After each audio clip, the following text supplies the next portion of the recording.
Bon, ben on va démarrer puisqu'il est 21h05. On va profiter qu'on a un petit comité ce soir pour te poser toutes les questions qui nous brûlent les lèvres sur ce sujet. Donc, bienvenue à Pas toutes de et à tous. souci. Ouais. Merci au docteur Bakou de revenir pour nous parler pour nous parler de la chirurgie bariatrique. C'est un sujet qu'on avait déjà abordé, mais sous une autre forme, avec le docteur Boyed. Enfin, c'était peut-être un peu trop euh, ambitieux sur sa forme la fois dernière. Donc là, on s'est recentré sur le suivi médical qui, me semble-t-il, nous concerne davantage dans le suivi des patients qu'on voit aussi de notre côté, qui sont souvent en rupture de suivi. Et donc, ça nous est venu à la suite de la soirée avec le docteur Tadris qui nous avait parlé des anémies. Et on s'était dit, bah tiens, il y a peut-être des problèmes euh, sur ces patients, des carences à surveiller. Et donc, on a pensé à toi et je t'en remercie encore, dit oui tout de suite pour nous faire un petit topo ce soir. Donc, ben, la parole est à toi. Pensez tous à bien vous mettre en sourdine, sauf si vous avez des questions. Si vous êtes timide, vous avez le chat. Je relayerai les trucs, mais ne soyez pas timide, on n'est pas très nombreux. À toi, Marina. Merci. Alors, pour ceux qui ne me connaissent pas, je suis Marina Bakou, je suis médecin généraliste et avec un desk de nutrition. Donc, il faut que je travaille uniquement à l'hôpital depuis le début de ma carrière dans le service de médecine polyvalente en orientation diabéto-nutrition à l'hôpital de Salon. Et je suis le binôme d'Amid Boyed, le chirurgien qui fait la chirurgie bariatrique dans le cadre de la prise en charge multidisciplinaire de ces patients.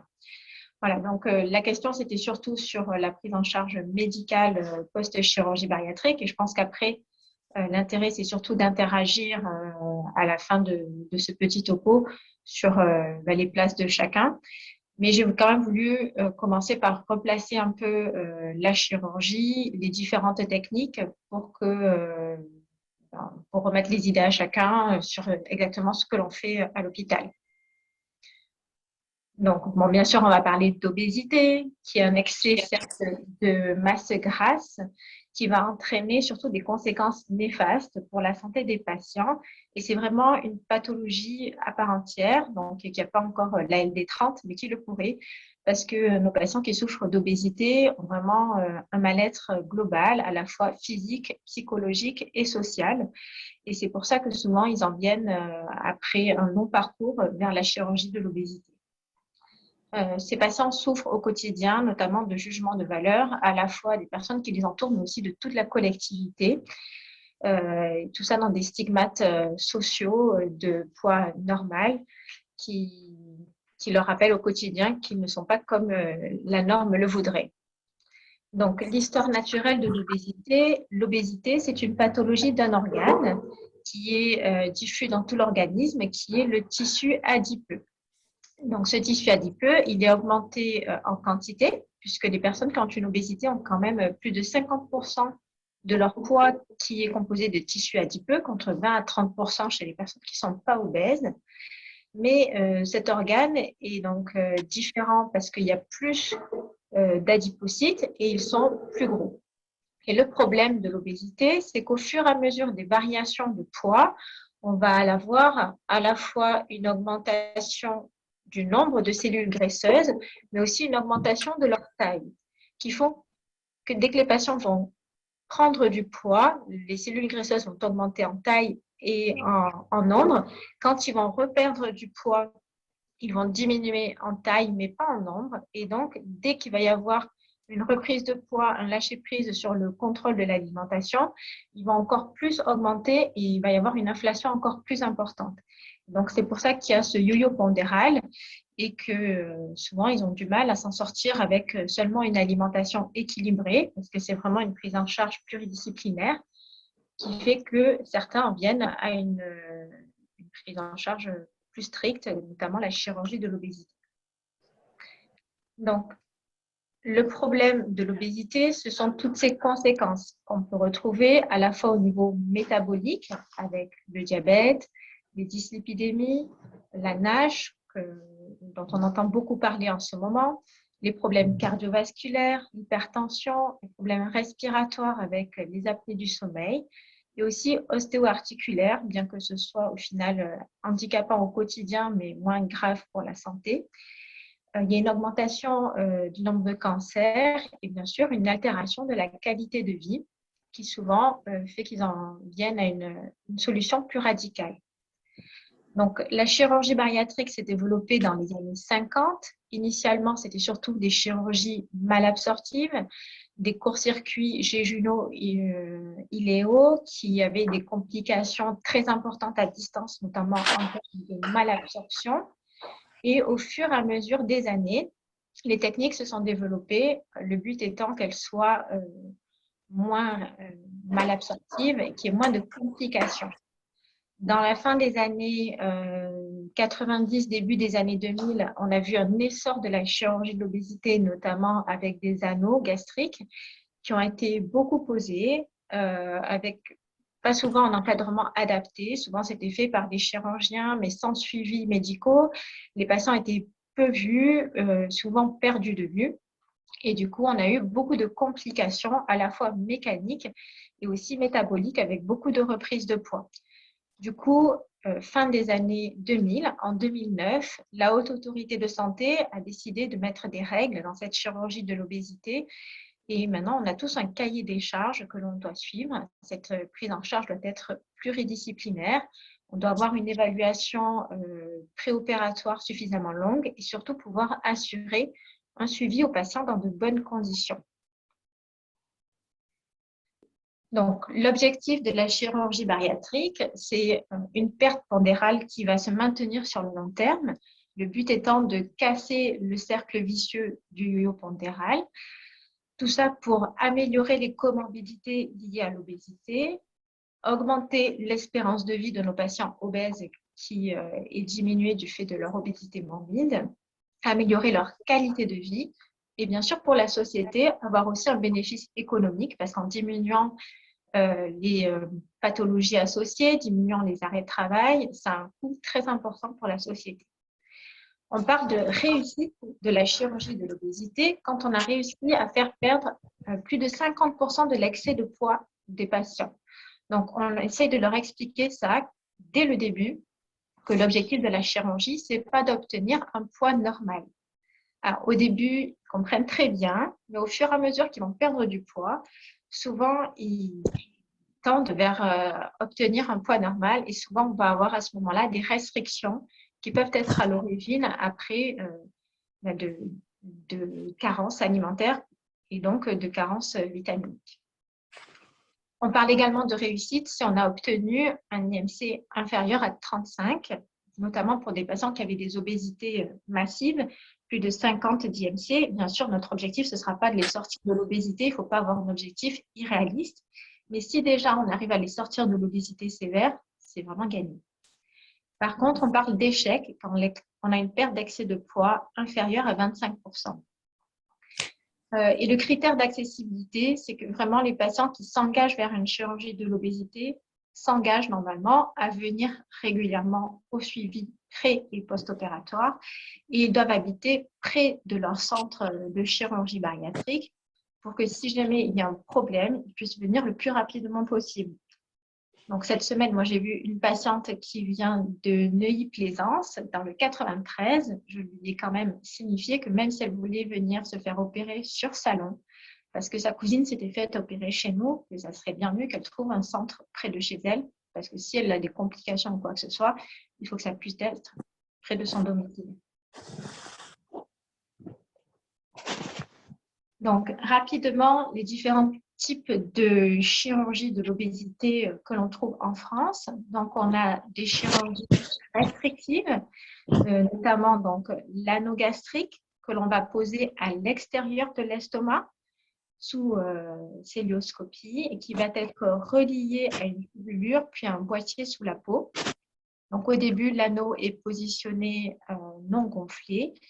Et au fur et à mesure des consultations avec le chirurgien, il va envoyer du sérum physiologique dans la tubulure qui va aller gonfler la sorte de bouée qui se trouve à l'intérieur de l'anneau et donc rétrécir le passage entre la petite poche que l'on aura créée et la grosse poche, la grosse tubérosité, la grosse poche gastrique, pardon. Deuxième technique, celle qui est bien sûr la plus réalisée maintenant, à l'heure actuelle, ça représente près de 60% à 70% des chirurgies bariatriques qui sont faites en France, c'est la sleeve gastrectomie.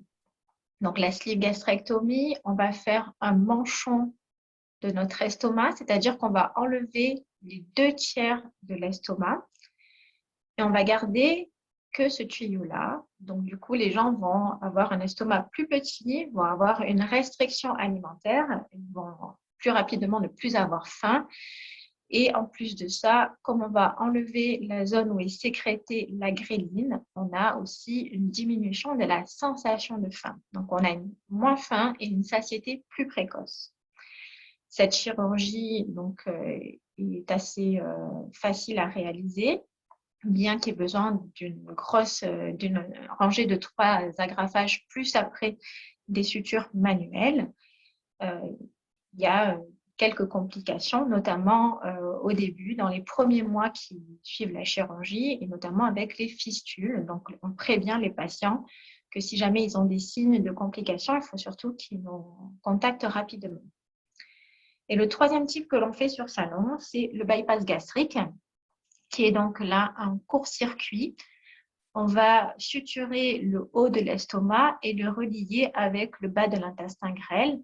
Et puis, on va relier le duodénum aussi au bas de l'intestin grêle. Donc, du coup, on aura une anse alimentaire et une anse biliaire par ici. Et donc, les aliments et la bile vont se retrouver dans le bas de l'intestin. On a à la fois une restriction, les gens vont avoir moins faim parce qu'ils auront une petite poche gastrique située au-dessus. Et comme on va court-circuiter la zone où sont absorbés la plupart des aliments, c'est-à-dire le duodénum, du coup, on va avoir également une malabsorption. Donc, les gens vont moins manger et ceux qui vont manger sera moins absorbés. Donc, cette chirurgie est plus efficace sur le long terme que la sleeve, mais aussi à risque de complications, notamment du fait de cette malabsorption. Donc, ça nécessite une supplémentation en vitamines à vie, et ça, on y reviendra tout à l'heure.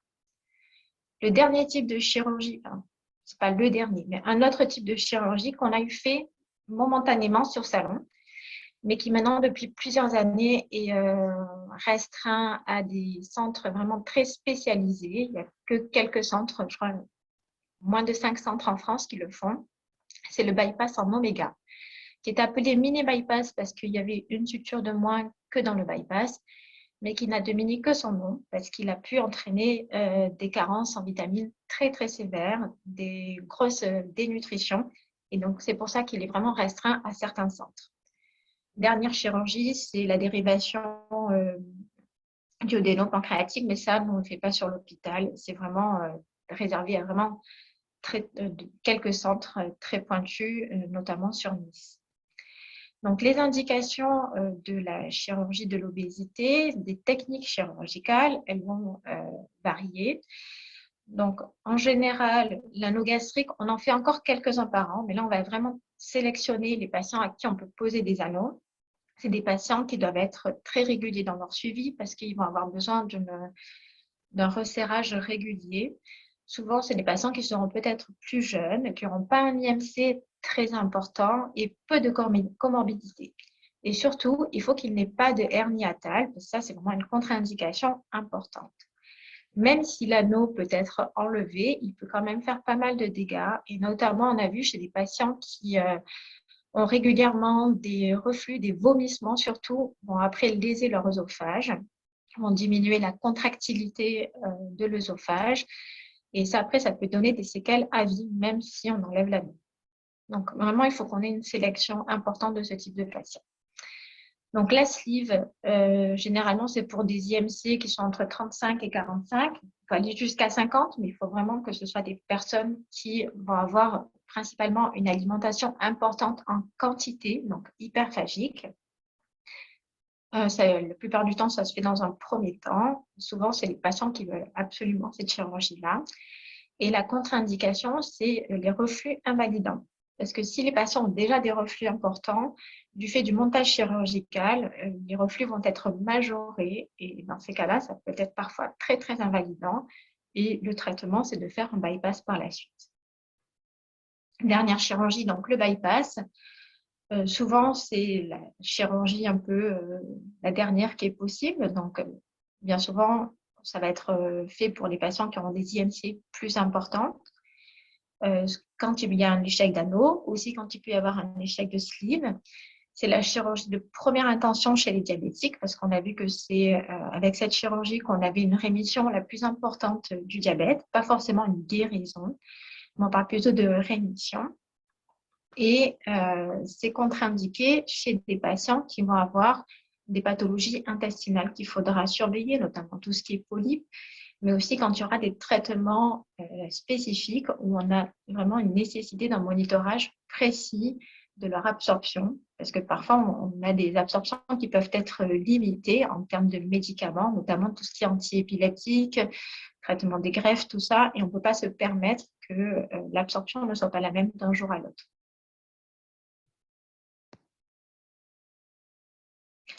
Donc, le parcours du patient sur notre hôpital, c'est ce qui doit se faire dans tous les centres de chirurgie bariatrique. Donc, il y a une durée minimum de 6 à 12 mois avant l'intervention où on parle de rééducation et de préparation à la chirurgie. Ce temps, ce n'est pas uniquement on attend la consultation avec le médecin, la diététicienne. Non, c'est à chaque consultation, j'ai des objectifs différents et donc je dois les mettre en place pour que ma chirurgie derrière se passe comme il faut. Donc, généralement, ils voient en premier le chirurgien. Parfois, c'est moi, certains patients, selon comment ils sont adressés. Et cette première consultation va nous servir pour évaluer leur motivation, être sûr qu'il n'y ait pas de contre-indication qu'on pourrait mettre en évidence d'emblée, notamment l'âge, l'IMC qui ne serait pas suffisant, mais aussi des pathologies psychiatriques qui ne permettraient pas de pouvoir suivre les patients correctement sur le long terme. On les informe et puis on les invite à une réunion d'information qui ont lieu normalement une fois par mois, le samedi matin, sur l'hôpital, où sont conviés les patients et leurs familles, un accompagnant s'ils le souhaitent. Le but, c'est vraiment d'être informés sur le parcours qu'ils vont avoir en pré- comme en post-opératoire. Ensuite, ils vont avoir tout le bilan donc préopératoire, à la fois un bilan métabolique, un bilan endoscopique, donc systématique, pour aller voir donc, la forme de leur estomac, si on peut avoir une contre-indication à tel ou tel type de chirurgie, pour voir s'il y a l'Helicobacter pylori qu'il faudrait à ce moment-là traiter avant la chirurgie. Ils vont avoir un bilan pneumologique avec des EFR, une recherche de syndrome d'apnée du sommeil, un bilan cardiologique qui sera plus ou moins poussé en fonction des pathologies antérieures des patients. Une prise en charge diététique avec plusieurs rendez-vous. Généralement, les patients ont au moins 2 rendez-vous en individuel et pendant leur bilan hospitalier, ils sont également réévalués par la diététicienne. Donc, le but, c'est de mettre en évidence s'il y a des troubles du comportement alimentaire, donc de les éduquer et de les préparer du mieux que possible à la chirurgie, à savoir qu'on leur demande de manger doucement, de prendre du temps, parce que si après la chirurgie, ils mangent en 10 minutes, ça ne va pas bien se passer. Ils vont avoir rapidement des blocages, des nausées, des vomissements qui risquent d'être très néfastes à court terme. Et on leur demande aussi de commencer à avoir une alimentation équilibrée à chaque repas et éventuellement, pour certains, de commencer à faire des collations organisées pour limiter les grignotages. Ils ont tous une évaluation psychologique obligatoire et parfois psychiatrique selon les antécédents. Après ce bilan qui se fait en partie en hospitalisation, en partie en consultation externe, moi je revois les patients pour faire une synthèse du dossier, puis on discute de leur dossier en réunion pluridisciplinaire où on se pose la question, est-ce que le patient peut avoir une chirurgie dans de bonnes conditions ou pas, et quelle est la chirurgie la plus adaptée pour lui. En sachant que bien sûr notre objectif c'est d'avoir la chirurgie la moins à risque, mais qui permettra bien sûr d'obtenir la meilleure réussite possible. On discute bien sûr de ce type de chirurgie avec le patient. Après, il rencontre le chirurgien en consultation qui va leur donner l'avis de la commission. Ils vont se mettre d'accord sur le type de chirurgie. Si un patient veut absolument un bypass et que l'on pense qu'il n'y a pas de souci ni pour le bypass ni pour la sleeve, on lui fera la technique chirurgicale qu'il souhaite. Maintenant, si on pense qu'il veut absolument une sleeve et que pour nous, c'est un risque de lui faire parce qu'il va avoir un inconfort trop important post-opératoire, on préférera ne rien lui faire plutôt que de ne pas lui faire la bonne chirurgie. Donc ça, on le discute avec eux. Ensuite, le dossier donc, est envoyé à la sécurité sociale. Maintenant, ils ont simplifié les demandes. Donc, quand ce sont des dossiers qui sont assez simples, on a le résultat immédiatement lors de la consultation avec le chirurgien. Et après, commence le suivi, normalement à vie. Donc, ce suivi post-opératoire. Je peux t'interrompre, Marina. Alors, Oui. juste d'un point de vue pratique, pour te décharger des éventuelles personnes qui arriveraient maintenant, est-ce que tu peux cliquer sur les trois petits points qui sont en haut à droite de ma vignette et me renommer animateur, comme ça, je te décharge de ça. Alors, nommer animateur. Voilà, parce que comme ça, c'est parfait, super. Bon. Merci. Et j'avais une question sur les réunions. Est-ce Oui. que les réunions d'information, est-ce qu'il y a parfois d'anciens patients qui sont conviés à ce type de réunion? Alors, pas ces réunions-là, parce que donc on a une salle qui est limitée en place et comme on souhaite quand même que si certains patients veulent être accompagnés de leur famille, il faut qu'on puisse accueillir tout le monde. Mais par contre, on a des groupes de parole qui se font qui associent des patients dans le cadre de leur prise en charge préopératoire et des patients en post-opératoire. Ces groupes de parole ne sont pas du tout obligatoires, c'est vraiment les patients qui le souhaitent peuvent communiquer entre eux. C'est à peu près une fois par mois aussi, 1 à 2 fois par mois. C'est en présence d'une diététicienne et de la psychologue, mais l'objectif, c'est surtout qu'ils puissent interagir entre eux. Voilà. Ok. Et par rapport à la démarche que vous faites par rapport à la Sécu, bon, indépendamment de s'ils sont diabétiques ou s'ils sont cardiaques, il y a pas d'ALD spécifique ou d'ALD hors Non, liste ou de choses comme ça. Ok. non, ouais. Non, il n'y en a pas. Après, la Ligue de lutte contre l'obésité essaye en ce moment de faire beaucoup de choses, notamment auprès du ministère. Il y a pas mal de concertations qui sont faites avec la Ligue et ils aimeraient justement que ça puisse devenir une ALD à part entière et aussi que les vitamines post-opératoires puissent être remboursées. Parce qu'on va le voir, beaucoup ne sont pas remboursés.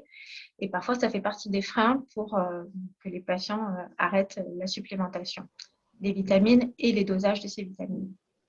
Ça fait quel budget approximativement ce type de supplément? Alors, les suppléments que l'on utilise, nous, sont selon la technique chirurgicale, entre 13 et 15 euros pour la sleeve par mois et pour le bypass, entre 15 et 17 euros. Ça dépend de la galénique. Donc, je vais vous expliquer après avec lesquels on travaille. En sachant que ce sont des supplémentations qui sont assez complètes. Donc, quand elles sont bien tolérées, ça fonctionne très, très bien.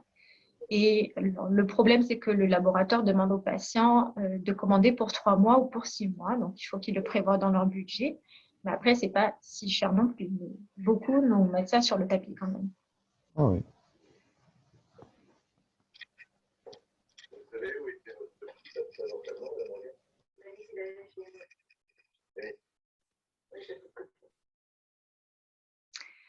Donc, pour le suivi post-opératoire, du coup, la première année, ce suivi est très rapproché parce que c'est là qu'on va pouvoir avoir des complications immédiates, le plus grand nombre de complications. Et aussi, c'est là qu'on va réalimenter les patients.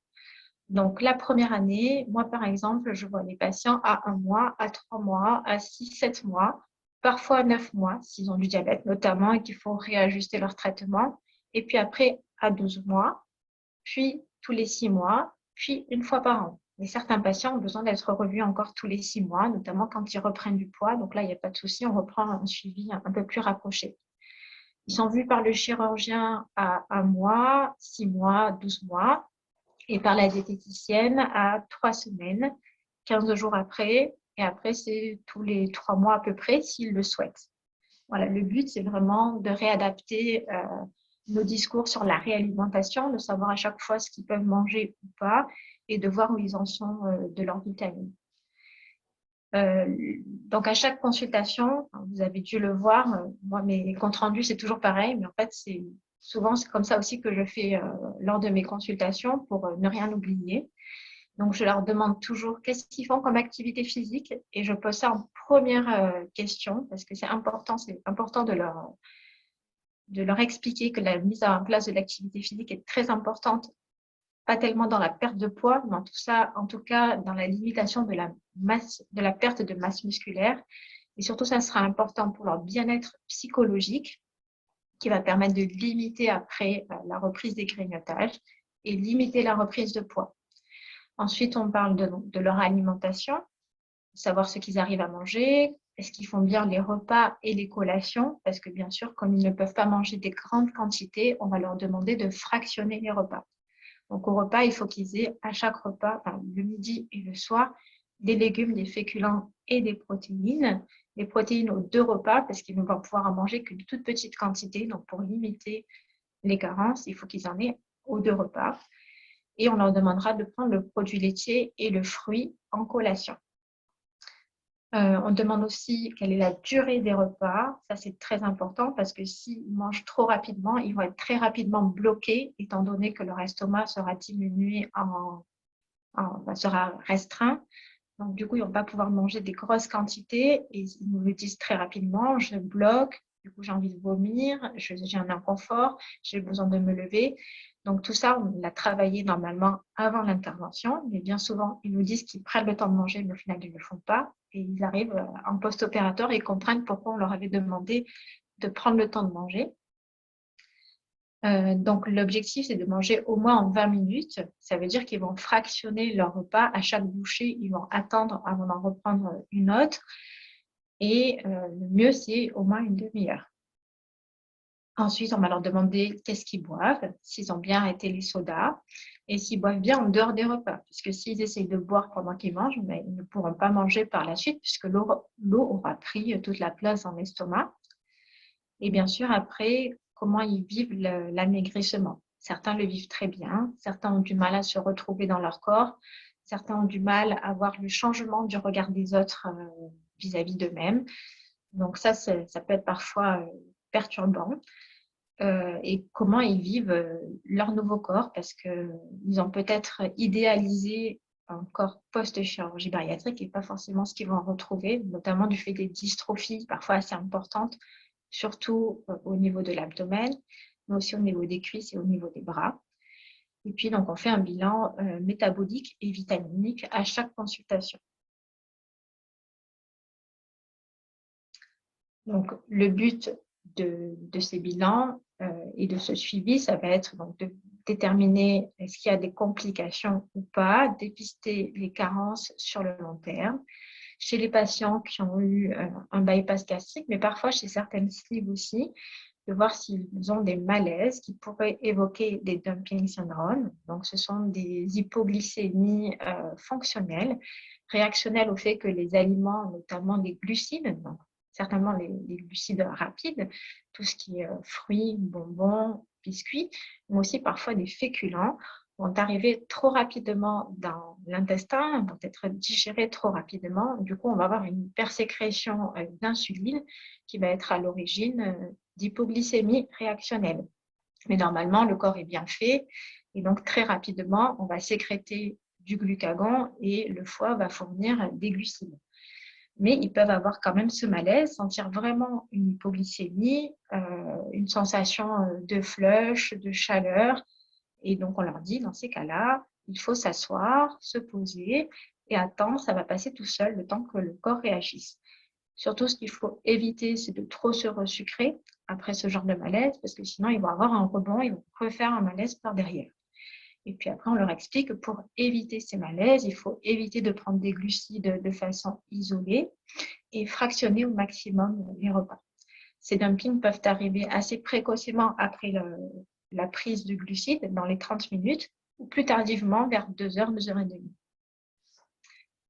Donc, l'objectif du suivi, c'est aussi de s'assurer de l'amélioration des pathologies associées à l'obésité. Donc, une qui s'améliore très rapidement, souvent, c'est l'apnée du sommeil. Donc, au bout de quelques mois, ils sont très gênés par leur appareillage et on leur fait faire une polysomnographie de contrôle pour pouvoir enlever définitivement l'appareillage. Le diabète aussi est souvent très rapidement bien équilibré.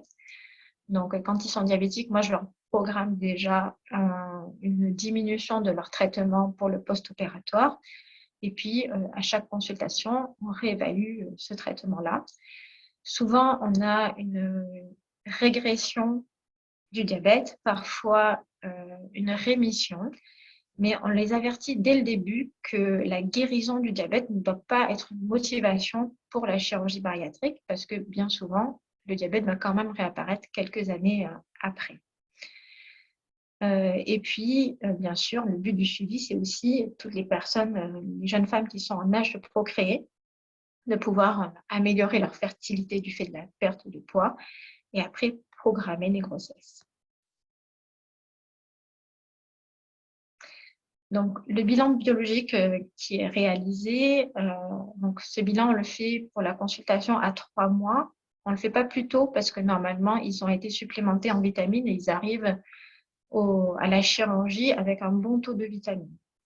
Donc, alors moi, ça ne servira à rien. Par contre, on va le faire à 3 mois, à 6 mois, à 1 an, puis après tous les 6 mois.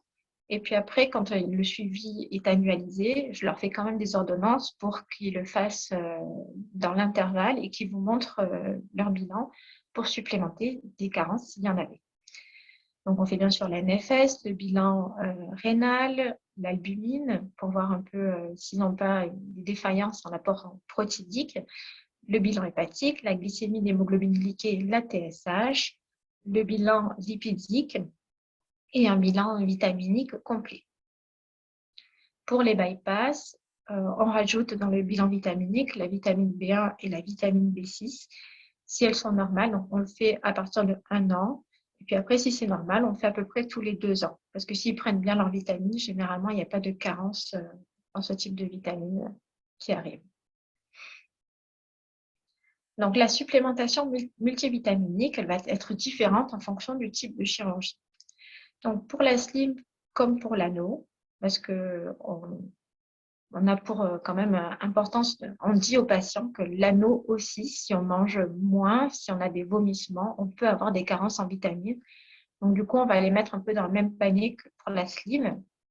La prescription est faite avant l'intervention. Quand je les vois dans la consultation, la dernière consultation avant la chirurgie, je leur prescris donc une supplémentation multivitaminique complète qui va commencer à être prise 2 semaines après la chirurgie. On leur dit de ne pas commencer trop tôt parce qu'en périopératoire, ils peuvent avoir des nausées. Et si on va leur rajouter la supplémentation vitaminique qui peut aussi favoriser des nausées, ça ne va pas bien se passer et après, ils ne vont plus prendre nos vitamines. Donc, du coup, comme ils partent pour la chirurgie avec un taux vitaminique correct, on leur laisse 15 jours avant de commencer à prendre ces compléments multivitaminiques. Dans la cible ou dans l'anneau, la durée minimum est de 6 mois. Et après, on poursuit en fonction des résultats du bilan. Mais on ne part pas systématiquement pour une supplémentation à vie. Donc, le complément multivitaminique que l'on utilise depuis maintenant quelques années, c'est un complément qui a été fabriqué pour la chirurgie de l'obésité par un laboratoire néerlandais qui s'appelle Fit4Me. Et donc, ce complément pour la sleeve s'appelle WLS Optimum. Les dosages sont vraiment adaptés à ce type de chirurgie et ont été revus régulièrement pour faciliter la tolérance. Au début, ils étaient un peu trop dosés et du coup, moins bien tolérés. Et puis là, ils ont vu qu'en diminuant certains dosages, ils ont quand même une réponse optimale dans la limitation des carences, mais aussi une meilleure tolérance. Avec cette supplémentation-là, on a seulement 15% de carence sur les premiers mois post-chirurgie. par rapport à 52% qu'on pouvait avoir auparavant avec des supplémentations multivitaminiques standards. Donc, le principal problème, c'est la tolérance. Ça peut donner des nausées. Du coup, on leur demande de le prendre de préférence en fin de matinée ou après le déjeuner. Comment ça se passe pour se fournir ce complément multivitaminique? Donc, les patients ne peuvent pas le trouver en pharmacie. Du coup, sur ma feuille de prescription, il y a un numéro où ils doivent appeler. Donc, c'est le numéro que je vous ai mis. Ils vont commander un kit de démarrage, qui est un kit pour 2 semaines de traitement, qui est gratuit.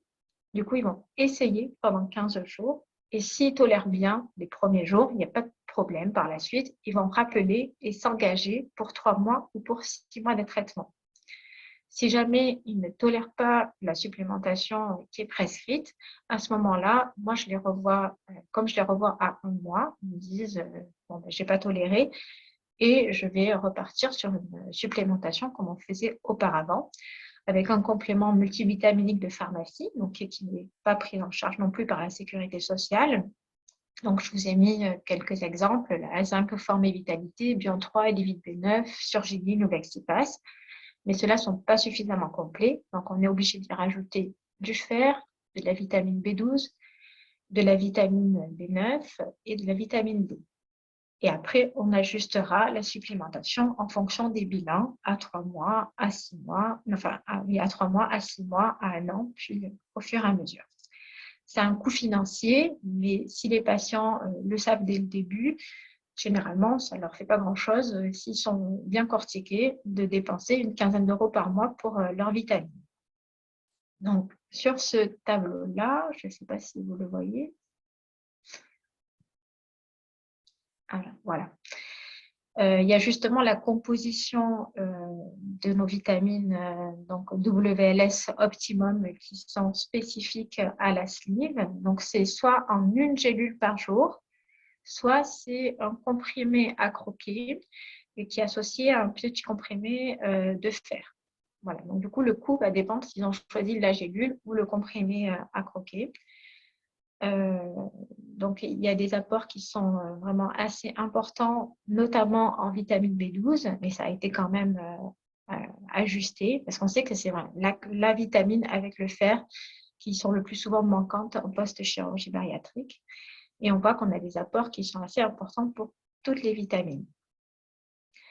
Donc dans ce tableau, il y a une comparaison avec les autres vitamines et on voit que les autres sont beaucoup moins complètes. Certains vont apporter 100% de l'apport nécessaire journalier, mais le problème, c'est que même si on apporte 100%, souvent, il n'y a pas tout qui est digéré et du coup, pas tout qui va être utilisé par l'organisme. Ça risque de provoquer des carences. Donc, si les patients tolèrent bien cette supplémentation, il y a très, très peu de carences. On le voit vraiment, on le constate au quotidien. Pour le bypass, donc c'est la même façon de procéder. Je leur prescris dans la consultation pré-chirurgicale le kit qu'ils commandent. Ils commencent 2 semaines après avoir été opérés. Cette fois-ci, c'est une supplémentation qui est à vie. S'ils s'engagent sur un bypass, ils s'engagent à prendre une supplémentation vitaminique à vie. Cette fois-ci, ça s'appelle WLS Forte. Donc, c'est des dosages adaptés pour le bypass. Il y a beaucoup moins d'intolérance que pour la sleeve. Et pareil, on leur demande de le prendre plutôt en fin de matinée ou après le déjeuner. Si jamais ce n'est pas toléré, pareil, je les revois à 1 mois, on ajuste, on refait un complément multivitaminique de pharmacie et une supplémentation multivitaminique complète, en sachant que dans ces cas-là, la vitamine B12, elle peut être donnée par voie orale, mais chez certains, ça ne suffira pas, donc on sera obligé de le donner par voie intramusculaire. Comme le fer, souvent, certaines personnes ne tolèrent pas ou n'assimilent pas suffisamment le fer par voie orale. À ce moment-là, on fera des cures de vésofère en hôpital de jour. Donc, pareil, je vous ai mis le tableau comparatif des différentes vitamines. Voilà. Donc, pour vous signaler que du coup, celui-là, il est aussi très, très complet et le coût moyen par mois est plutôt une quinzaine d'euros pour le WLS Forte, pas forcément plus cher que certains autres compléments de pharmacie.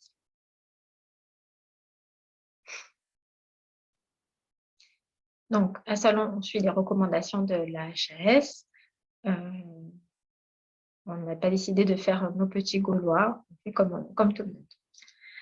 Donc, je voulais quand même insister aussi sur l'importance de l'activité physique. En préopératoire, on leur demande de reprendre une activité qui va être adaptée à leur obésité. Bien sûr, le but, c'est pas de faire du sport en club ou quoi que ce soit, mais d'avoir déjà, de limiter contre la sédentarité et d'avoir une activité progressive. Et petit à petit, quand les patients voient qu'ils arrivent à faire une activité, donc souvent ça peut être de la marche, parfois du vélo, de la natation, si ils y arrivent, s'ils le veulent, parce que parfois ils n'ont pas toujours le courage de se confronter au regard des autres. Ils vont voir que des progrès vont se faire au fur et à mesure de la réadaptation et ils vont en tirer un bénéfice à la fois physique, mais aussi sur leur orgueil, sur leur état d'esprit, et ça sera très positif. Donc ça va permettre d'améliorer les capacités respiratoires et cardiovasculaires préopératoires et de faciliter l'intervention, et aussi d'avoir une certaine masse musculaire, puisqu'en post-opératoire, ils vont perdre rapidement de la graisse, mais aussi du muscle. Donc, le but, ce sera d'avoir une masse musculaire suffisante pour ne pas trop en perdre en post-opératoire. En post-opératoire, pareil, on insiste sur l'activité physique. Au début, on a uniquement de la marche qui est tolérée pendant le premier mois et qui doit être progressive. Donc, au début, on va leur demander de fractionner leur déplacement, de commencer peut-être par 10 ou 15 minutes, une fois par jour, puis plusieurs fois par jour, puis d'augmenter la durée de l'activité physique, et ça de façon progressive, à la fois parce qu'il faut qu'ils réadaptent leur capacité cardio-respiratoire, mais aussi ils vont se réadapter à l'alimentation, qui est souvent très limitée au premier mois. Puis, une fois qu'ils auront vu le chirurgien, qui leur donnera le feu vert à un mois de l'intervention, ils pourront reprendre une activité physique plus intense avec souvent une activité plutôt d'endurance et du renforcement musculaire, mais pas d'activité trop intense non plus. L'objectif, c'est de faire en faire tous les jours si ça ne dure pas très longtemps, sinon au moins 2 à 3 fois par semaine, avec des séances de 20 à 90 minutes en fonction de la fréquence qu'ils auront choisi de faire. Donc, ça va nous permettre de maintenir la masse musculaire et donc d'essayer de maintenir la perte de poids sur le long terme et surtout d'éviter de reprendre du poids. Il va y avoir un effet positif sur la silhouette et donc sur l'acceptation de leur corps, et aussi un bien-être psychologique qui est très important grâce à la sécrétion d'endorphines. Nous, sur Salon, on s'aide beaucoup des programmes d'APA et de l'APSO. Donc, il y a aussi d'autres programmes qui ont été développés dans les villes alentours. Il faut vraiment ne pas hésiter à adresser des patients qui ont une obésité morbide dans ce type de programme, parce que les éducateurs sont adaptés à pouvoir prendre en charge les patients avec des pathologies chroniques et sauront comment les intégrer. Souvent, ils ne vont pas arriver à suivre des cours standards d'activité physique dans des clubs, mais le fait de pouvoir commencer par l'APA ou même avec le kiné, ça va les mettre en confiance et favoriser l'adhésion à l'activité physique.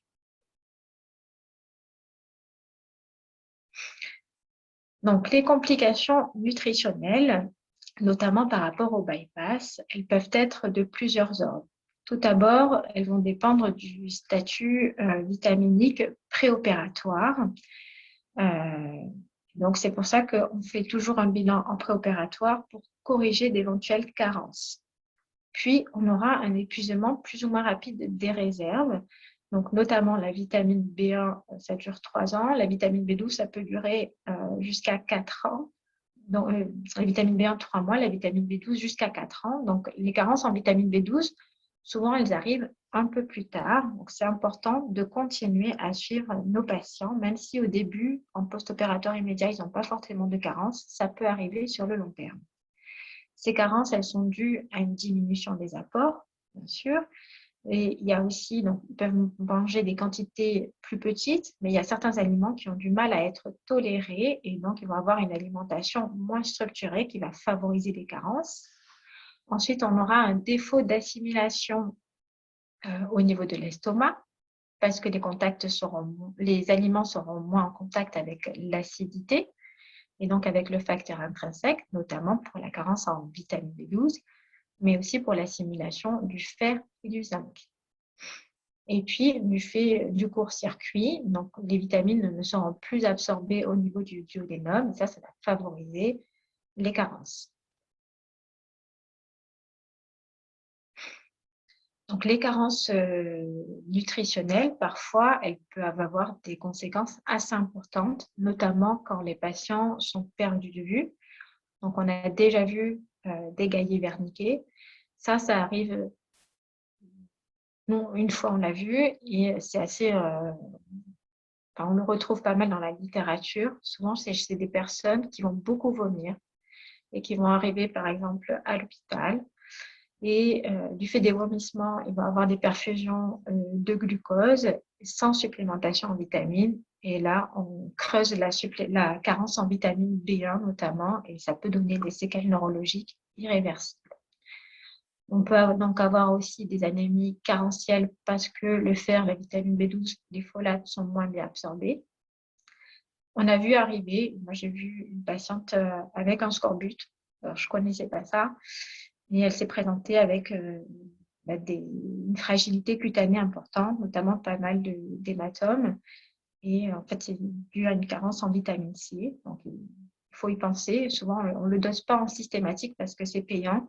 Mais dès qu'on a un soupçon de carence en vitamine C, notamment quand les carences en fer persistent aussi, souvent c'est parce qu'il manque la vitamine C pour pouvoir mieux absorber le fer. Parfois, on peut avoir donc des neuropathies périphériques dues à certaines carences, notamment la vitamine B6. Et chez certains patients, des insuffisances intestinales, mais bien heureusement, c'est beaucoup plus rare. Il y a certaines situations qui peuvent conduire à une dénutrition sévère après la chirurgie bariatrique. Donc là encore, c'est rare, mais quand ça arrive, ça peut être dramatique. Donc, notamment quand il y a une dénutrition préopératoire. Normalement, nos patients ont fait des bilans et ils sont censés être bien nourris. Des complications digestives immédiates comme des fistules, comme les abcès, notamment pour les sleeves, mais aussi après comme des occlusions avec les bypass. Une malabsorption trop sévère quand les anses sont mal réalisées, notamment avec le bypass. Une restriction trop importante des patients parce que certains auront du mal à manger, mais d'autres aussi vont avoir une restriction psychologique en se disant qu'ils veulent continuer à perdre, continuer à perdre, continuer à perdre. Donc, du coup, ils vont moins manger, avoir une éviction de plus en plus importante de certains aliments qui va donner une restriction importante et donc une dénutrition. Et un défaut de compliance, notamment à la supplémentation multivitaminique. Donc, la prise en charge nutritionnelle, elle est très importante à court terme comme à long terme. Il nous est arrivé parfois de recourir à des centres encore plus spécialisés, ce qu'on appelle des centres experts, notamment sur Marseille, pour prendre en charge nos complications, que ce soit des fistules, mais aussi certaines complications post-opératoires, parfois avec des bypass, où il y a pu avoir une occlusion et donc recourir à des centres spécifiques pour mettre en place une alimentation artificielle. Bien heureusement, c'est plutôt rare et ça arrive de moins en moins. Donc, on voit qu'avec en rabâchant auprès des patients, en les informant, j'ai l'impression que la compliance est meilleure. Mais comme on perd aussi beaucoup de patients de vue, on ne sait pas trop ce que deviennent les patients que l'on ne revoit plus. Autre situation qui est très importante dans la vie des femmes en âge de procréer, c'est la grossesse. Donc, bien sûr, la chirurgie bariatrique n'est pas du tout une contre-indication à une grossesse. Bien au contraire, souvent, elle va améliorer le statut des femmes en âge de procréer. Et on va avoir un rebond de fertilité qui font qu'elles vont pouvoir tomber enceintes beaucoup plus facilement et elles auront un risque de complications de l'obésité qui sera diminué par rapport à quelqu'un qui a un IMC élevé.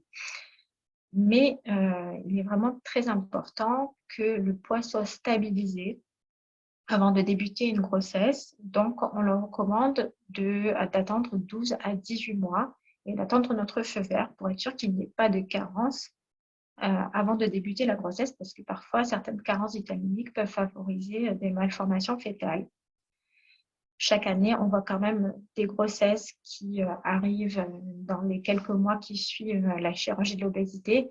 Pour l'instant, on n'a pas eu de gros problèmes obstétricaux ni fœtales, mais on préfère quand même les prévenir. Donc, normalement, comme on fait pour le diabète, il faudrait programmer la grossesse, c'est-à-dire qu'on va demander aux patientes d'avoir une contraception efficace en préopératoire. Ça peut être une pilule, mais certaines pilules, notamment avec les bypass, peuvent avoir des défauts d'absorption et du coup des défauts, des utilités moins importantes. Donc, chez certaines patientes, on leur demandera plutôt de favoriser le stérilet ou l'implant.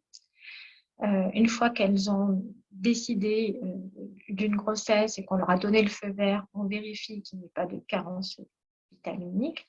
On leur prescrit la supplémentation systématique en acide folique et on met en place une surveillance pluridisciplinaire. Donc, il faut faire une échographie précoce dans le cadre de la grossesse post-chirurgie bariatrique parce que certaines patientes peuvent garder quand même une obésité et donc l'échographie à 12 semaines sera peut-être plus difficile pour dater précisément la grossesse. Et on fait une dernière échographie qu'on appelle une échographie de croissance vers 37 semaines pour s'assurer de la bonne croissance fœtale, qu'il n'y a pas de retard de croissance, ce qui peut arriver quand il y a une restriction alimentaire trop importante et qu'il n'y a pas de macrosomie non plus. Le diabète gestationnel doit être dépisté chez des personnes qui ont eu des antécédents d'obésité, donc en début de grossesse avec la glycémie à jeun, puis entre 24 et 28 semaines avec une AGPO. Sauf pour les bypass, puisque l'AGPO sera mal tolérée du fait de l'arrivée rapide du glucose dans l'intestin, ils vont faire une hypoglycémie. Donc, dans ces cas-là, on leur demande de faire plutôt une surveillance avec des glycémies capillaires sur une semaine. Et si on a 20% des valeurs qui sont au-dessus de la norme, à ce moment-là, on définira comme un diabète gestationnel.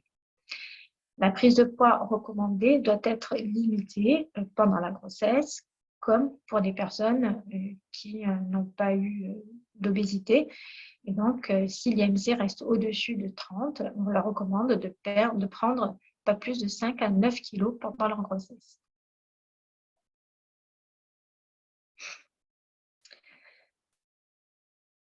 Donc, lors de la grossesse, les carences vitaminiques peuvent avoir un risque important pour le fœtus.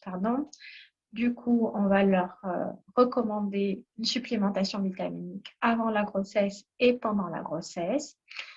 En revanche, Fit4Me souvent a une supplémentation trop importante, notamment pour la vitamine B9, donc elle n'est pas recommandée pendant la grossesse. Du coup, si on a des patientes qui sont sous ce type de supplémentation, on va l'arrêter en début de grossesse et on supplémentera soit par de la zinc, soit par le supradine ou de l'albityl ou de l'élévite. Mais pareil, l'élévite, notamment quand il est riche en B9, on va l'arrêter aussi à la fin du premier trimestre pour ne pas risquer d'avoir des surdosages. Donc, on prescrit l'acide folique jusqu'à 14 semaines d'aménorrhée. Et généralement, après, on l'associe avec le complément multivitaminique, du fer et de la vitamine B12 assez rapidement dès qu'on voit pointer une petite carence. Et la supplémentation, elle augmente au fur et à mesure de la grossesse. L'allaitement n'est bien sûr pas contre-indiqué pour une grossesse après chirurgie bariatrique s'il n'y a pas de carence en vitamines. Donc, les femmes qui souhaitent allaiter, on va continuer à supplémenter des vitamines et on va leur faire des bilans réguliers pour s'assurer qu'il n'y a pas de carence et pas de risque pour le fœtus.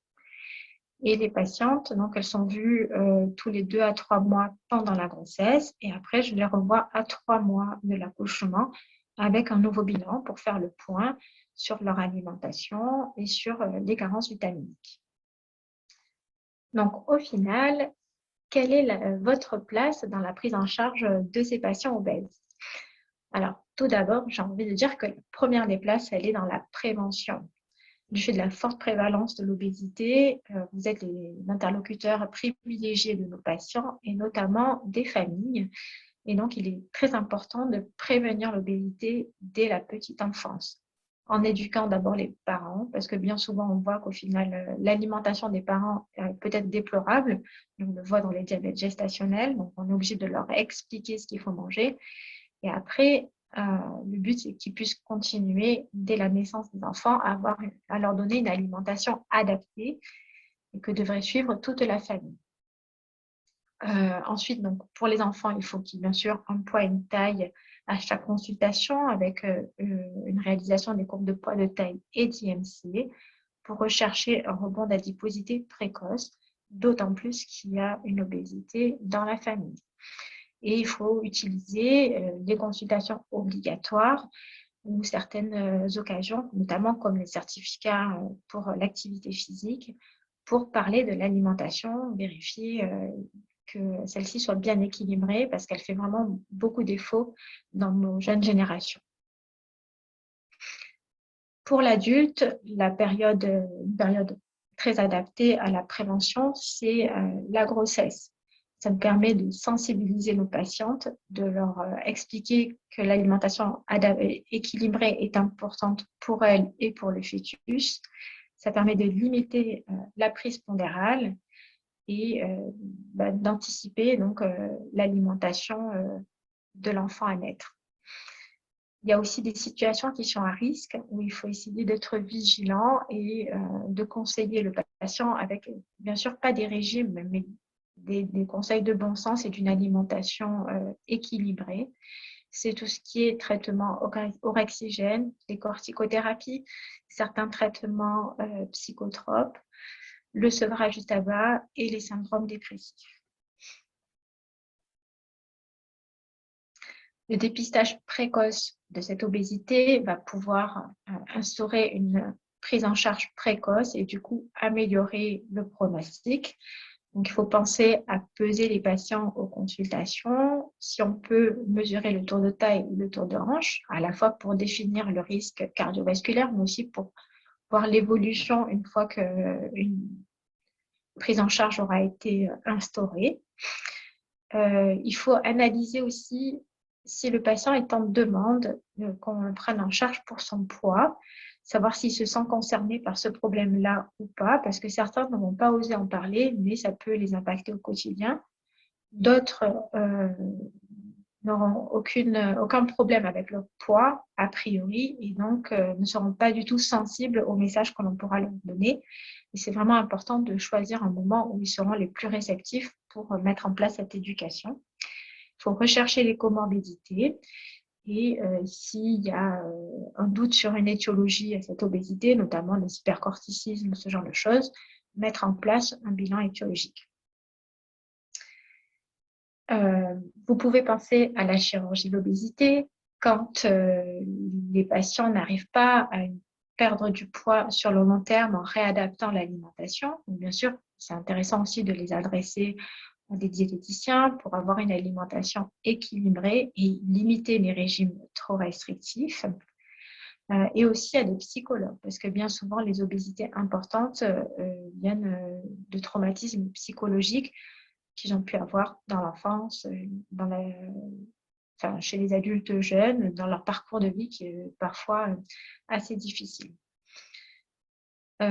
Une fois que les patients sont orientés vers la chirurgie de l'obésité, donc on essaie vraiment de communiquer régulièrement à toutes les complications, à toutes les consultations, et on leur explique qu'il faut qu'ils aient un suivi sur le long terme. Donc, bien souvent, ils sont perdus de vue et il faudra penser à nous les réadresser si ils ne veulent plus venir nous voir. Quand même à les sensibiliser s'il y a des risques de complications, notamment en post-opératoire immédiat, de la fièvre, des douleurs, des vomissements, mais aussi sur le long terme, surtout avec des bypass gastriques. Généralement, avec la sleeve à 6 mois, on est assez tranquille au niveau des complications mécaniques, Mais le bypass peut donner des complications à vie. Donc, les patients doivent être sensibilisés, on leur dit. Mais il faut continuer à leur dire que si vraiment ils ont des douleurs qui ne sont pas normales, il est important qu'ils reviennent vers nous pour qu'on puisse essayer de comprendre ça. Donc, vous pouvez leur prescrire des bilans nutritionnels post-opératoires s'ils sont perdus de vue, si vous arrivez à les remettre dans le droit chemin, en tout cas d'un suivi régulier. Et pour les femmes qui souhaitent une grossesse ou qui sont en début de grossesse, nous les réadresser également. Donc, les sages-femmes, ils pensent souvent à la maternité parce qu'on avait fait des EPU avec elles aussi. Mais voilà, qu'on les voie dès le début de la grossesse pour vérifier qu'il n'y ait pas de carence, les sensibiliser à la prise en charge lors de la grossesse, dépister le diabète gestationnel, l'hypertension artérielle, l'hypertension gravidique et s'assurer qu'elles ne prennent pas trop de poids non plus. Voilà.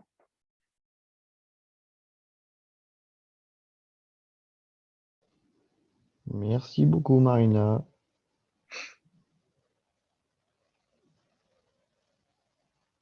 Est-ce qu'il y a des questions?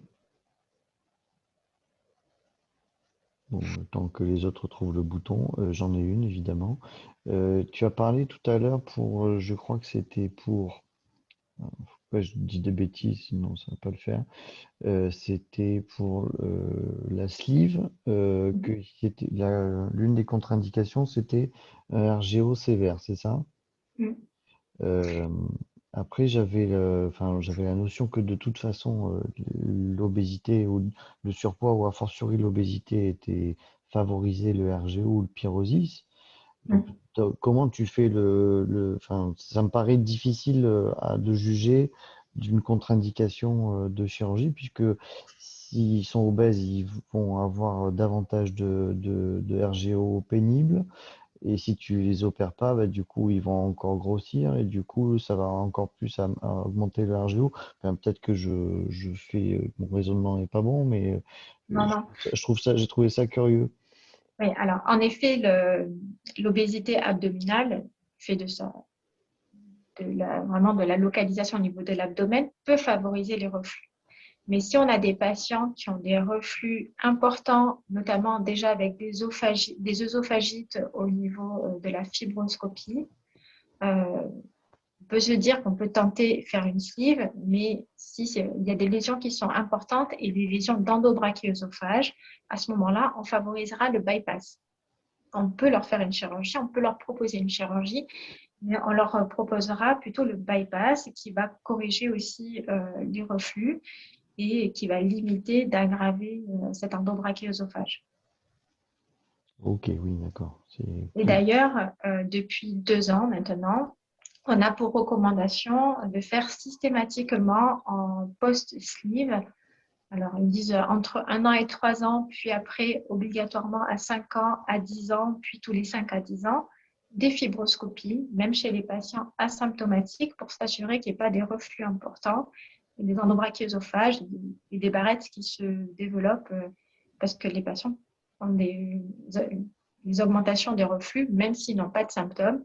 Et du coup, c'est important de vérifier qu'il n'y ait pas des œsophagites à minima et des risques de néoplasie du tiers inférieur de l'œsophage. Ok, super. Du coup, en proportion, vous en posez encore beaucoup des Les anneaux? anneaux? Non. Euh, Maximum 5 par an, mais je pense que même ces dernières années, si on en a dû en faire un ou deux, c'est des patients qui parfois ne veulent rien d'autre, euh, qui veulent commencer par ça et voir si après il y aura besoin de faire autre chose ou pas. Et du coup, chez les patients à qui on l'a posé ces dernières années, ça se passe très bien. On a des bonnes efficacités et on a des personnes qui ont pu perdre 30-35 kilos avec un anneau sans problème et qui l'ont toujours à 5-6 ans. Donc, oui, c'est sans doute les indications sont beaucoup plus restreintes, mais sur les bons patients, du coup, ça marche mieux, alors Oui, il y a 15 ans, 20 ans, c'était effectivement tout le monde avait son anneau et forcément il y avait des échappements. Et tu as un ordre de grandeur du nombre de patients de post-chirurgie bariatrique que vous suivez, ou approximativement, hein? Alors, normalement, pas en 2020, bien sûr, mais on en a opéré à peu près une centaine par an là, depuis les 4-5 dernières Ouais, années, quand avec même. une année jusqu'à 120 à peu près. Donc, on a une file active assez importante. Mais c'est vrai que j'en vois toujours les mêmes en consultation. Il y a beaucoup de patients qui viennent plus me voir. Donc, je fais systématiquement, quand les patients ont pris des rendez-vous et qui ne viennent pas, je fais des courriers succincts, hein, mais pour dire qu'ils ne sont pas venus, pour que si jamais ils viennent vous voir, que vous puissiez leur rappeler que c'est important Ouais, qu'ils j'en ai viennent reçu faire un des comme suivi. ça, effectivement. Donc, mais après, voilà, j'en connais plein, et je leur dis chaque fois que je les vois, mais je les vois pas toujours. Je leur dis, mais il faut reprendre rendez-vous parce que ça va pas le faire. Bon, là, j'ai bien noté le bilan type que je pourrais faire, que je pourrais leur prescrire la prochaine fois. Mais c'est compliqué de les remotiver. Ils ont beaucoup perdu, puis ils ont un peu moins repris, mais bon, c'est dommage d'avoir fait la démarche, qui est quand même un parcours du combattant, c'est long.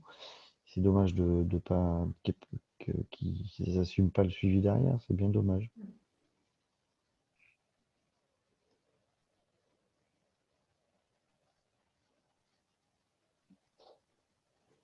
Bonsoir, merci pour la présentation.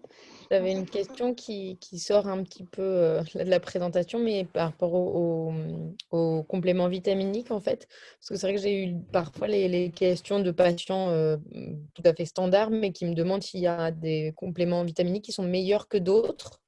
Et j'avoue que jusqu'à présent, je leur disais que non, c'était à peu près tous pareils, mais avec votre présentation, je me suis dit que c'était peut-être pas la bonne réponse. Donc, je ne sais pas si vous avez un avis là-dessus. Oui, oui. Ben, nous, du coup, celui qu'on utilise, vraiment, on a vu qu'il était complet. Il y a des études qui sont sorties comme quoi les carences étaient vraiment limitées. Et après, dans les compléments autres multivitaminiques standards, on voit que la zinc est beaucoup plus complet aussi. À zinc formé vitalité est assez complet. Donc, il y en a qui sont vraiment meilleurs que d'autres. Et le problème, c'est que sur les ordonnances standards, nous, quand les patients sortent de chirurgie bariatrique, il y a toujours le Vectipass on leur prescrivait au début avec le fer, la vitamine D, tout ça, et qui, lui, est pas très important. Enfin, il n'y a pas beaucoup de vitamines dedans. Et donc, normalement, je dis aux internes de chirurgie de leur enlever de leur ordonnance, puisque moi, je leur prescris un complément. Et certains patients vont prendre quand même ce Vectipass. Celui-là, il faut plutôt l'oublier. S'ils veulent le prendre, il vaut mieux qu'ils prennent un autre complément multivitaminique. Donc, zinc et les vites B9 sont bien, mais ils ne suffisent pas de toute façon. Donc, il faudra quand même les compléter euh, avec du fer, de la vitamine B12, notamment dans les premiers mois. Merci.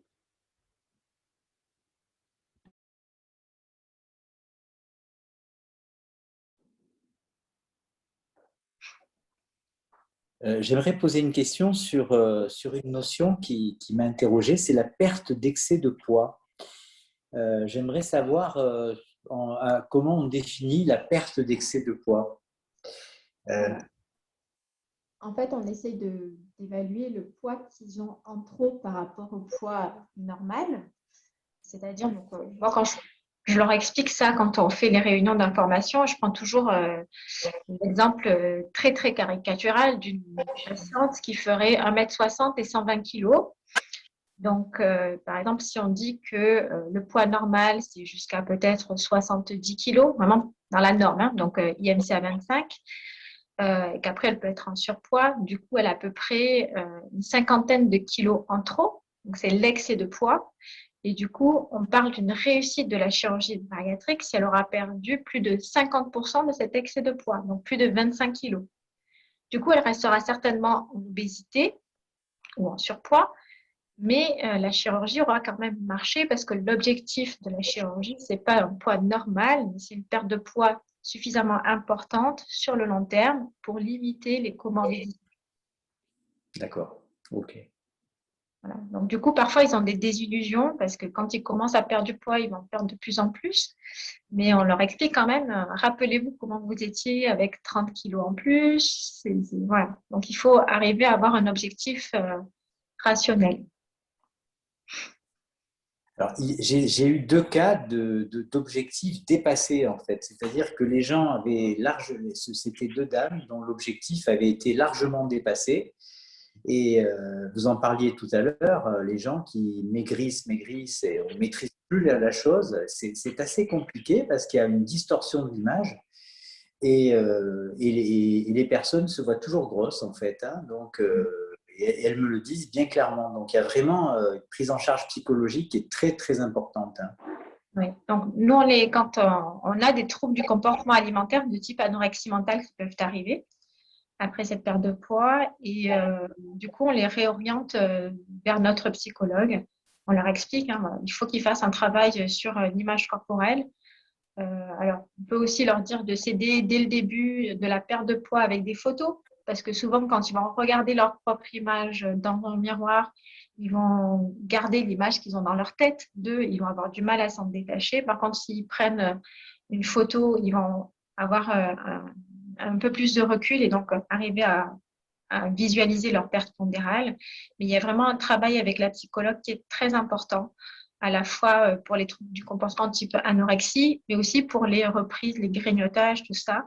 Je n'ai pas trop parlé de la reprise de poids, mais quand les patients viennent nous revoir avec une reprise de poids, souvent il y a eu un problème. Alors, il y a une reprise de poids qui est normale entre 2 et 3 ans. On sait qu'on a une perte de poids maximale à 1 an et demi. Après, ils reprennent un petit peu de poids vers 2-3 ans. C'est l'adaptation du corps.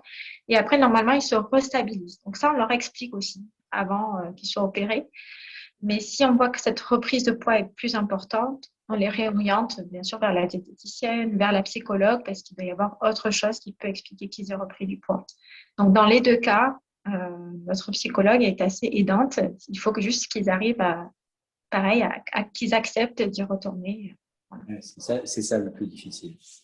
Il m'est arrivé d'adresser une patiente l'année dernière, vers les centres qui prennent en charge l'anorexie mentale. Donc, dans le secteur, c'est la Conception, hein, avec le professeur Darmon, mais qui avait eu une sleeve avec vraiment après un trouble du comportement de type anorexie mentale qui était assez important. Et donc, on a préféré l'adresser dans ce centre spécialisé. D'accord. Je peux poser une... Non, pardon, désolé. Je voulais poser une dernière question concernant la chirurgie plastique. Voilà. Alors, comment c'est pris en charge d'une part, et est-ce qu'à Salon, vous avez des consultations de chirurgie plastique? Alors, à notre grand désespoir, nous n'en avons plus. Au début, où Amine Boyed a fait la chirurgie de l'obésité, on avait un consultant qui opérait sur l'établissement. Puis après, on a eu une autre personne qui opérait aussi. Mais là, ça fait peut-être 3-4 ans qu'on n'a plus personne. Et il n'y a quasiment plus de chirurgie réparatrice dans le public. Le seul centre où il y en a, c'est à la Conception, dans le service du professeur Casanova. Donc, du coup, la queue est assez longue. Il trie beaucoup les patients en fonction de leur motivation. Et donc, après, on les adresse aussi dans le privé. Mais dans le privé, ils vont avoir une partie qui sera à leur charge. Donc, il peut y avoir des indications. L'indication, ça peut être au niveau de l'abdomen.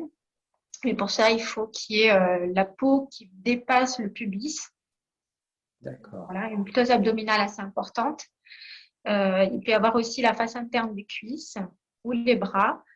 Donc, les chirurgiens plasticiens vont faire des demandes auprès de la sécurité sociale et les patients seront systématiquement convoqués par le médecin de la sécurité sociale qui décidera si ça passe en chirurgie réparatrice ou en plastique. Donc après, si ça passe en réparatrice qui sont dans le privé, mais il y aura une partie prise en charge par la Sécu, une partie du dépassement qui sera à leur charge, parfois prise en charge par les mutuelles. Et si c'est en plastique, il n'y a rien qui est pris en charge par la Sécu. Et notamment au niveau des seins, parce que c'est souvent une demande des personnes, des patientes, Parce que quand on perd du poids, ben, on perd beaucoup de graisse et la glande mammaire est en fait beaucoup de graisse. C'est pris en charge que si on enlève 300 grammes par sein. Donc, D'accord. souvent, le problème, c'est qu'elles ont plus de, enfin, une poitrine qui est plus très importante et du coup, ça vraiment. Donc, ça, c'est un des problèmes. On a l'impression que le travail n'est pas bien fini. Et ça fait partie des choses que la Ligue contre l'obésité essaye de faire bouger aussi, que le parcours soit finalisé avec la chirurgie réparatrice. D'accord. Merci. Ouais. Rebonsoir, j'avais une question concernant la prise en charge psychologique, à la fois sur des personnes que je peux rencontrer à domicile ou surtout en atelier, puisque en atelier d'éducation thérapeutique sur l'obésité, elles expriment très très clairement la souffrance psychologique et tous les désordres qu'elles peuvent avoir subis au cours de leur vie et qui ont été responsables de cette obésité.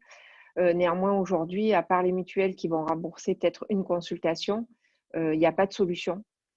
De même pour les consultations diététiques. Et du coup, je voulais vous parler de la psychologue hospitalière, enfin d'un suivi psychologique en tout cas à l'hôpital. Est-ce qu'effectivement les gens de l'extérieur peuvent consulter Alors, une même psychologue en milieu hospitalier ou pas? ça dépend vraiment des hôpitaux. Malheureusement, notre hôpital n'a pas décidé n'a pas choisi d'avoir une psychologue à temps plein pour la chirurgie de l'obésité. Donc, notre psychologue a une vacation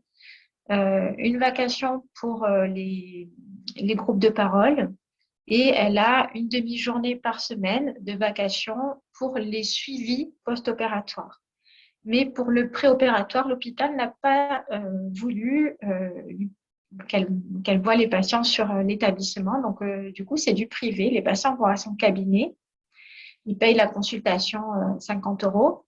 Et pour le post-opératoire, ils payent à l'établissement. Donc, ça ne va pas à la psychologue, mais c'est 20 euros, je crois, pour le suivi. Et elle prend vraiment en charge, du coup, comme il n'y a pas beaucoup de créneaux, des patients qui ont été opérés sur l'établissement. Que ce soit il y a un suivi obligatoire qui est fait à 3 mois, enfin, ils ont un rendez-vous quand ils sortent d'hospitalisation, quand ils sortent de l'opération, ils ont un rendez-vous avec la psychologue à 3 mois. Et après, en fonction des patients, elle va poursuivre le suivi ou pas. Donc, soit sur l'hôpital, soit à son cabinet, mais il y aura toujours une partie pour le patient, s'il n'a pas de mutuelle qui puisse prendre en charge la consultation. Après, il y a des établissements où la psychologue fait partie du package, qui sont un peu plus, qui sont mieux dotés que nous, et du coup, à ce moment-là, ils les voient sans frais. Mais c'est pareil pour les diététiciennes. Notre établissement n'a pas voulu que les consultations soient gratuites pour les patients, et donc les patients payent une partie aussi pour la consultation de diététique. Je vous posais la question parce qu'en fait, bien souvent dans le suivi de la chirurgie bariatrique, donc elles sont effectivement accompagnées, je dis elles parce que c'est la plupart du temps des femmes, mais il y a des hommes aussi, suivies donc dans le cadre de l'intervention, mais elles expriment clairement que l'accompagnement psychologique est juste lié en fait à l'intervention et qu'elles n'arrivent pas ou elles n'ont pas le temps d'exprimer toutes leurs souffrances liées effectivement à cette obésité ancienne. Et du coup, elles restent malgré tout un peu en souffrance par rapport à ça, du coup. Est-ce que ça peut être vrai? Si elles acceptent un suivi payant, elles peuvent... Enfin, nous, notre psychologue, elle en suit des patients qui sont dans le préopératoire et dans le post-opératoire sur le long terme. Donc, c'est possible. Mais c'est sûr que c'est pas pris en charge. La difficulté, c'est un problème de moyens. C'est ça. Donc, pour certaines personnes où elles pensent qu'il peut y avoir un suivi plus régulier, elles les orientent vers les CMP, où ils vont voir une infirmière, mais parce que le psychiatre, souvent, c'est pas forcément la personne la plus adaptée pour parler justement de tous ces traumatismes. Mais malheureusement, on ne répond pas à tous les besoins de ce côté-là. Oui, oui, non, ça je m'en doutais, mais c'était pour voir si effectivement il y avait une solution que j'ignorais. Mais si Merci en tout cas. l'acceptent, pour ceux qui sont opérés sur salon, elle peut les voir. Même les personnes qui ne sont pas opérées sur salon. Un autre psychologue travaille aussi avec la clinique de Cavaillon. Donc, elle les suit aussi. Mais dans ce cas-là, ce n'est pas forcément pris en charge par la Sécu. Merci.